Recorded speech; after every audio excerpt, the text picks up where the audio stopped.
I exposed my cheating girlfriend and backstabbing best friend at his wedding, and took down every friend who betrayed me. I'm not sure how to even begin writing this. It feels weird typing all this out, but I guess it's therapeutic in a way.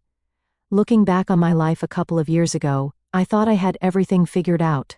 I had a solid career, a long-term girlfriend, and a close group of friends who were like family, or so I thought.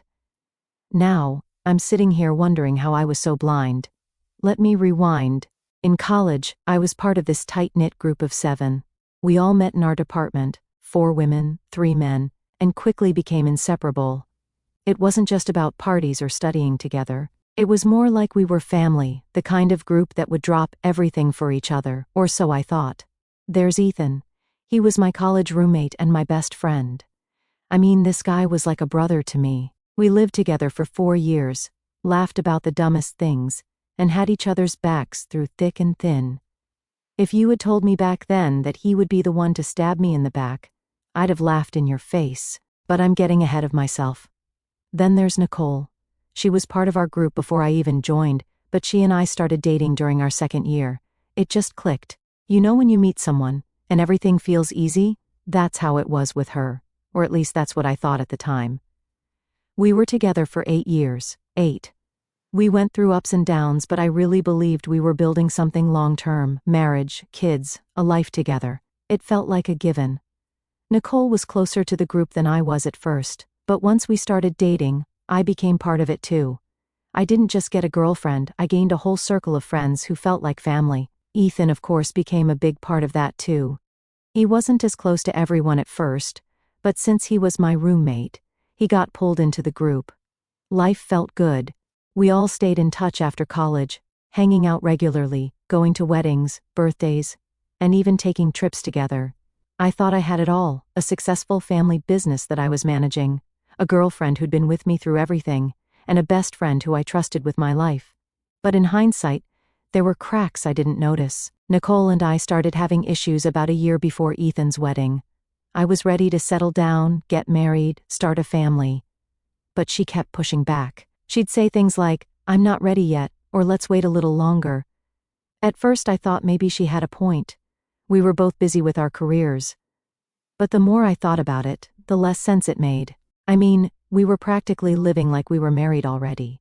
We'd been living together for 4 years, our finances were stable, and I was making more money than I ever had running my dad's office supplies company. Marriage felt like the natural next step, but every time I brought it up, she'd find a reason to stall. She started saying I was pressuring her or that I should focus on my career. What did that even mean? I was already doing great at work. At the same time, I noticed she was going out a lot more without me. She'd stay late at group hangouts, go to parties I wasn't interested in, or spend weekends with friends while I worked. I didn't think much of it because I trusted her after 8 years. Why wouldn't I? Looking back, I realize I was too naive. I never suspected anything because Nicole wasn't the type to pick fights or act distant. She still smiled, laughed, and made me feel like we were okay even when things weren't. I'd think, yeah, we're fighting about marriage, but every couple fights. We'll figure it out. Around this time, Ethan's engagement was announced. He met his fiancée, Lauren, about a year earlier, and things moved fast. It didn't seem like Ethan, honestly. He wasn't the type to settle down, but Lauren came from a wealthy family, and she seemed nice enough. I figured maybe Ethan had finally found the one. When Ethan asked me to be his best man, I was thrilled. Of course I said yes. This guy was my best friend. He'd been there for me during some of the hardest times in my life, and I wanted to be there for him on his big day. Nicole was just as excited about the wedding. She'd been helping with planning and talking to Lauren about bridesmaid dresses. It seemed like a normal thing for her to be involved since she was close to Ethan too. The wedding was a big deal. A fancy event at a beautiful hotel. Nicole and I drove there together the day before. I remember feeling excited, even though things between us were tense. I kept thinking maybe this weekend would help us reconnect. Weddings have a way of reminding people about love and commitment, right? When we got to the hotel, I started feeling a migraine coming on. I get them sometimes, especially when I'm stressed or tired. Nicole wanted to go to the rehearsal dinner, so I told her to go without me while I rested in the room. Later that evening, the migraine got worse, and I realized I'd forgotten my meds. I decided to head to the parking lot to grab the car and find a pharmacy. That's when it happened. I don't know how to describe what I felt when I saw them. Ethan and Nicole were in my car, kissing like they were teenagers sneaking around. At first I thought my eyes were playing tricks on me. I stood there, frozen, unable to move, just staring at them. It felt like my brain was shutting down, trying to make sense of what I was seeing. They didn't even notice me. They were too caught up in each other. I don't know how long I stood there, 30 seconds, a minute. It felt like an eternity. My chest tightened, my hands shook, and for a moment, I thought I was going to throw up. Instead of confronting them, I walked away. My mind was racing, but I knew I couldn't just explode in the parking lot. I needed to think, to figure out what to do next. So, I went back to the hotel and sat in my room, staring at the walls. The betrayal felt like a knife twisting in my gut. But I didn't cry. Not yet. I was too numb to cry. That night, everything started unraveling. But it wasn't just about Nicole and Ethan. As I was about to find out, the betrayal went much deeper than I could have ever imagined. I didn't sleep that night. I tried, but every time I closed my eyes, the image of Nicole and Ethan in the car burned into my brain. I kept thinking, how could they do this to me? Nicole, the person I thought I'd spend the rest of my life with, and Ethan, my best friend. The one guy I thought would always have my back. The more I thought about it, the angrier I got. By morning my mind wasn't just spinning from betrayal, it was racing with questions. How long had this been going on? Was it a one-time mistake or something more? And perhaps the scariest question of all, did anyone else know? Nicole came back to the room late the previous night, pretending everything was normal. She asked me if my migraine was better, kissed me on the forehead, and climbed into bed like nothing had happened. I wanted to scream at her right then and there, but I couldn't. Not yet. I needed answers first, and I needed time to think. The next morning I forced myself to act normal. I greeted everyone at breakfast, smiled when I saw Ethan, and even made small talk with Nicole. I could feel my stomach turning every time I looked at them, but I couldn't let on that I knew. If they thought they'd gotten away with it, they'd slip up again. That's what I was counting on. After breakfast, I decided to do a little reconnaissance. I hadn't said anything to anyone yet, but I was desperate to know if this was a secret between just Ethan and Nicole, or if other people in our group knew. I figured the easiest way to find out was to hang around and listen. Later that afternoon, I overheard something that shattered me even further. I was heading back to my room when I passed one of the suites where a few of our friends were staying. The door was slightly ajar, and I could hear laughter coming from inside. I wasn't going to stop, but then I heard Ethan's name and Nicole's. I froze. At first, I thought I'd misheard, but then I heard Kyle, one of the other guys in our group, make a joke about Ethan and Nicole's secret rendezvous. He said something about how one day they're going to get caught, and the rest of them laughed. They knew. My stomach dropped as I realized the truth. Not only were my girlfriend and best friend betraying me, but my entire friend group was in on it. They all knew. The worst part? They were laughing about it. Not one of them seemed to care how much this would hurt me. It wasn't just betrayal, it was humiliation. These people, who I'd spent years trusting and caring about, were sitting in that room, making jokes at my expense. I couldn't listen anymore. I walked away before they noticed me, but their laughter echoed in my head. The betrayal suddenly felt so much bigger. It wasn't just about Nicole and Ethan anymore, it was all of them. Every single one of them had been lying to me, covering for Nicole and Ethan while laughing behind my back. When I got back to my room, the weight of everything hit me all at once. I sat on the edge of the bed and let out a shaky breath. My hands were trembling, and I could feel tears welling up, but I didn't want to cry. Crying felt weak. Instead, I sat there for what felt like hours, trying to figure out what to do. One thing was clear. I wasn't going to let this slide. I couldn't just confront Nicole and Ethan in private and let them walk away unscathed. They'd humiliated me, so it was only fair that they felt the same pain. And if the rest of our so-called friends were complicit, they deserved to be exposed too. That's when the plan started to take shape. The rehearsal dinner that evening was torture.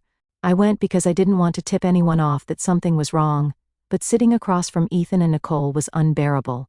I kept watching them, looking for signs. They didn't sit next to each other, but there were little things, stolen glances, subtle smiles that made my blood boil. At one point, Nicole even leaned over and whispered something to me about how beautiful the venue was. I nodded, but all I could think was, "You were kissing Ethan in my car less than 24 hours ago. How dare you?" She acted so normal, so innocent, and it made me sick. Ethan, on the other hand, seemed completely at ease. He was laughing, making jokes, and playing the role of the charming groom-to-be. It was almost impressive how effortlessly he lied to everyone around him. I stayed quiet for most of the dinner, only speaking when spoken to. Inside, I was seething, but I couldn't let it show. Not yet. I needed to wait for the perfect moment. That night, back in our room, Nicole tried to cuddle up to me. It took everything I had not to push her away. Instead, I pretended to be tired and rolled over, facing the wall. She didn't push it, and after a while, I heard her breathing slow as she fell asleep. I lay awake, staring at the ceiling and going over my plan. Tomorrow was the wedding, the perfect stage for everything to come to light. I wasn't just going to confront Ethan and Nicole. I was going to make sure everyone knew what they had done. I wanted the world to see them for who they really were. By morning, I felt strangely calm. The anger was still there, but it was buried under a sense of determination. Today was the day. Today, I was going to take back control. The morning of Ethan's wedding, I woke up feeling like a bomb ticking down to detonation. Nicole acted like nothing was wrong, which made my stomach churn. She asked if I wanted breakfast. I said no. I couldn't look at her face without seeing Ethan's hands on her, without hearing my so-called friends laughing at my expense.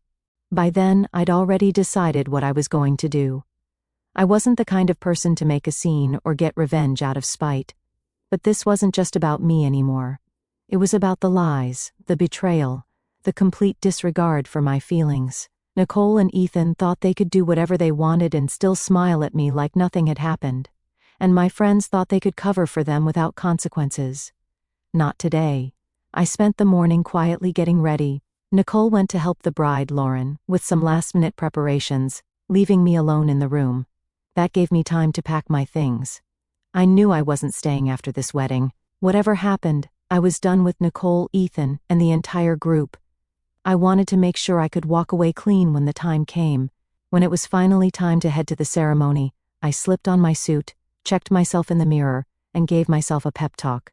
"You've got this. Stick to the plan. They deserve this." I arrived at the venue early, as expected for the best man. Ethan greeted me with a grin like we were still best friends. "You ready for the big day, man?" he asked, clapping me on the back. I smiled. Couldn't be more ready. If he noticed the edge in my voice, he didn't let on. He was too busy entertaining guests and charming everyone in sight. Nicole, meanwhile, was mingling with the bridesmaids. I avoided her as much as I could, not trusting myself to keep my emotions in check if she tried to speak to me. The ceremony itself was set in a gorgeous outdoor garden, complete with white chairs, flower arrangements, and a small stage for the vows. Guests filled the seats, buzzing with excitement. Ethan stood at the front, looking like the picture-perfect groom. Nicole sat in the second row, right where I could see her. My heart pounded as I waited for the right moment. When the officiant stepped up to begin, I stood. My voice was calm but loud enough for everyone to hear. "Before we start, I'd like to say a few words about Ethan." There was a murmur of surprise. This wasn't the usual time for speeches, but Ethan didn't object. He even smiled, probably thinking I was about to talk about our friendship and how proud I was of him. Lauren, the bride, looked curious but gave me a polite nod. I walked to the front, turned to face the crowd, and took a deep breath. My hands were steady, my voice clear. "I've known Ethan for years. He's been my best friend since college. We've been through everything together, or at least that's what I thought." Ethan's smile faltered slightly. Nicole shifted uncomfortably in her seat. "Good. Over the years, I've admired Ethan's charm, his sense of humor, and his ability to keep secrets," I said, emphasizing the last word. The crowd chuckled awkwardly, sensing something was off. Ethan's face turned pale. "Last night," I continued, "I found out just how good Ethan is at keeping secrets. Turns out, he's been hiding something from all of us, something that I think Lauren and everyone here deserves to know." Lauren looked confused, glancing between Ethan and me. Ethan stepped forward, his voice tense. "All right, that's enough. Let's just..." I raised a hand to stop him. Let me finish, Ethan. I think you owe it to everyone to hear this. I turned back to the crowd. Last night I caught Ethan making out with my girlfriend Nicole in the parking lot, my car actually.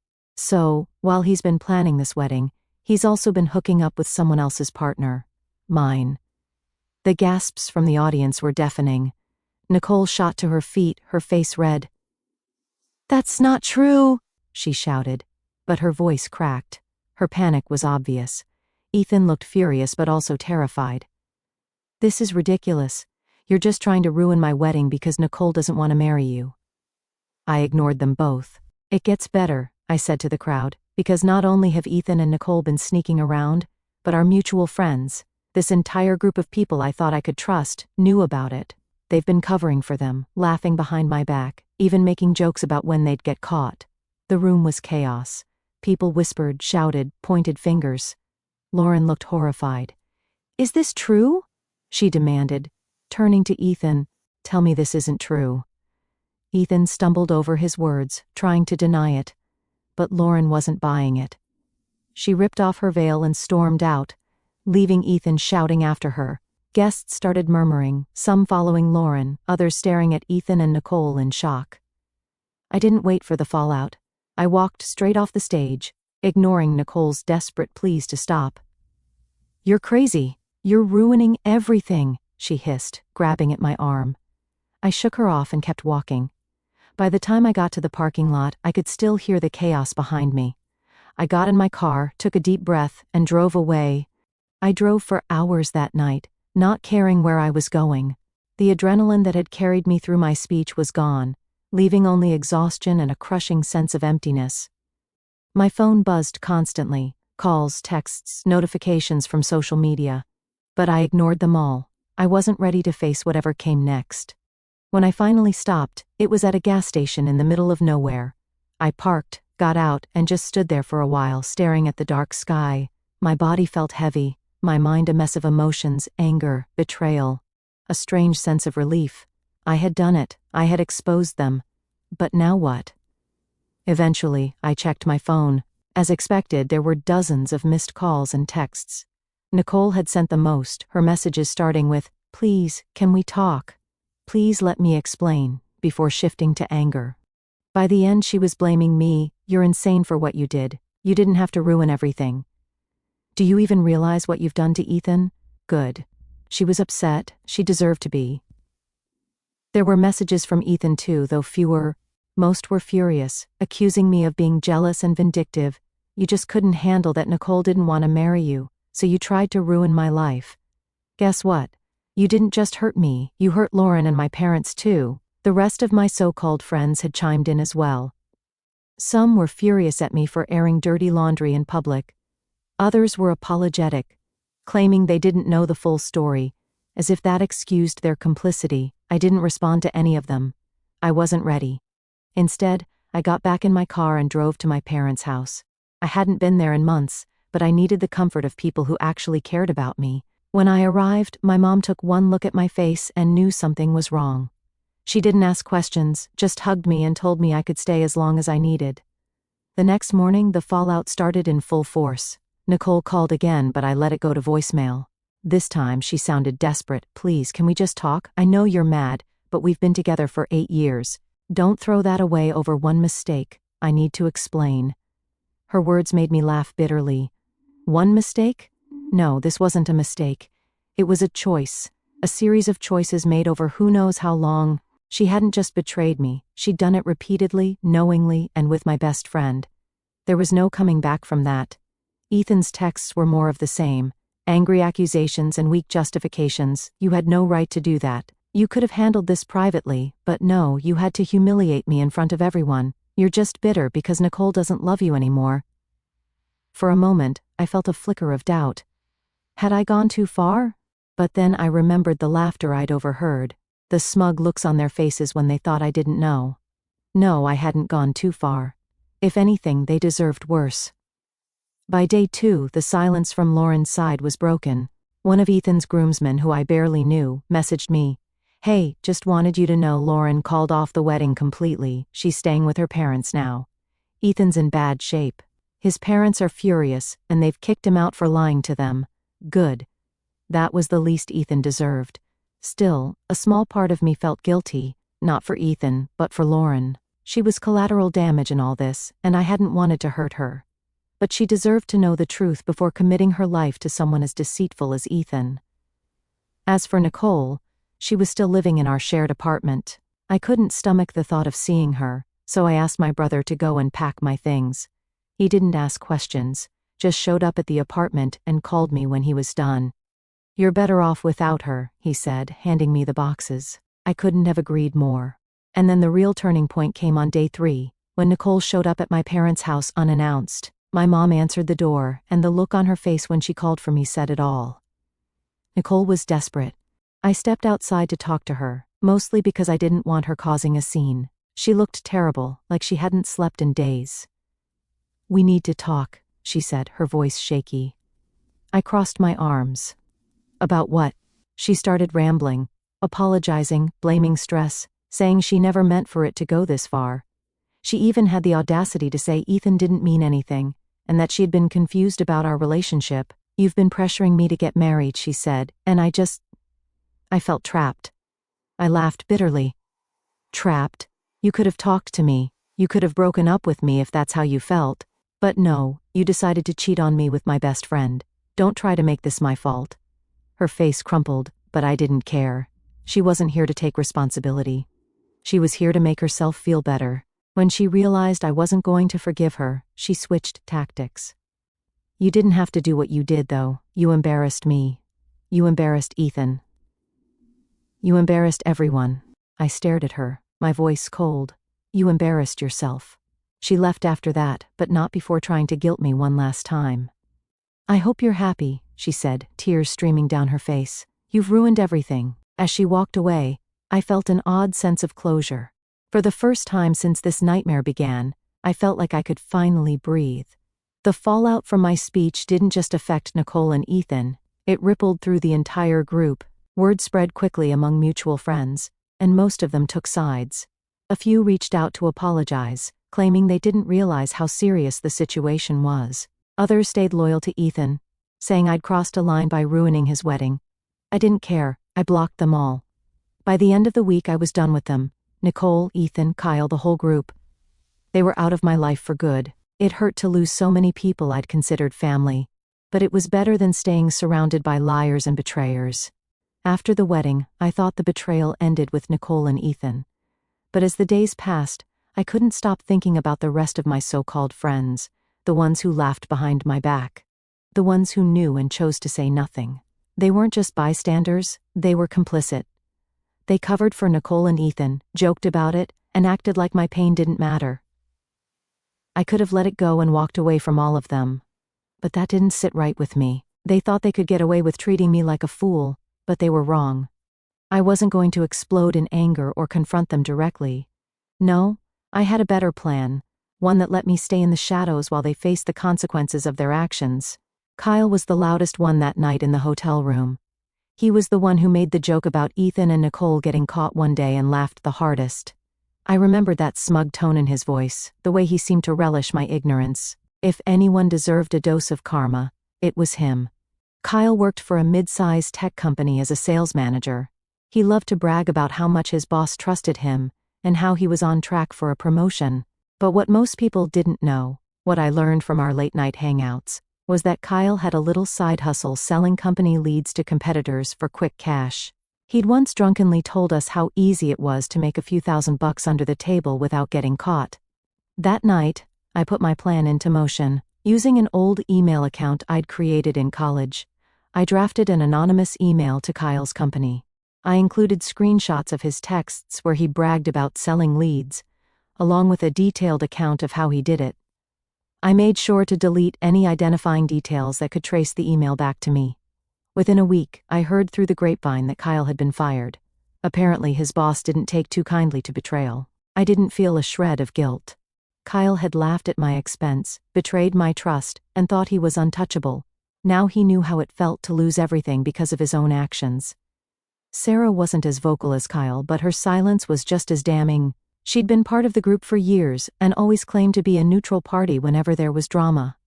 But neutrality is just another word for complicity, and her laughter that night proved where her loyalties lay. Sarah prided herself on being a food blogger.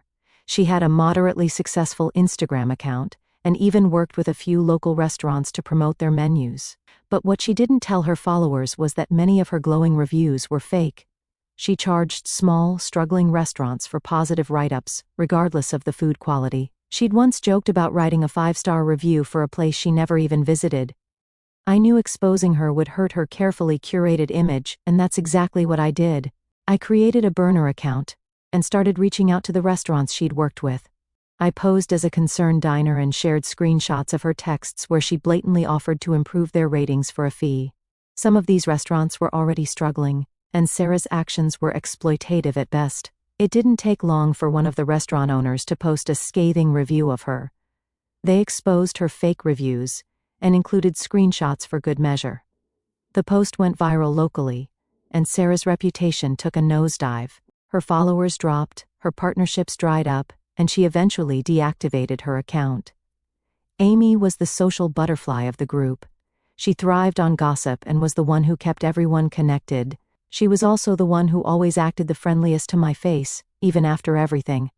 But that night in the hotel room, I heard her loud and clear. She wasn't laughing as much as Kyle or Sarah, but she didn't stop them either. Amy worked as a marketing consultant, and her reputation was everything. She loved to name-drop her high-profile clients and brag about the events she helped organize. But there was one thing she never talked about: the fake degree she used to get her foot in the door. Back in college, Amy had confessed to me in a moment of vulnerability that she dropped out halfway through her program, but had a friend forge a degree for her so she could apply for jobs. She'd been skating by ever since, relying on charm and luck to climb the ladder. I waited until she posted about landing a new client, one of the biggest accounts of her career. Then I sent an anonymous email to her employer, complete with links to public records showing she never actually graduated. It didn't take much to connect the dots. Within days, Amy's new client dropped her, and her employer launched an internal investigation. She wasn't outright fired, but she lost her biggest account, and her reputation took a hit.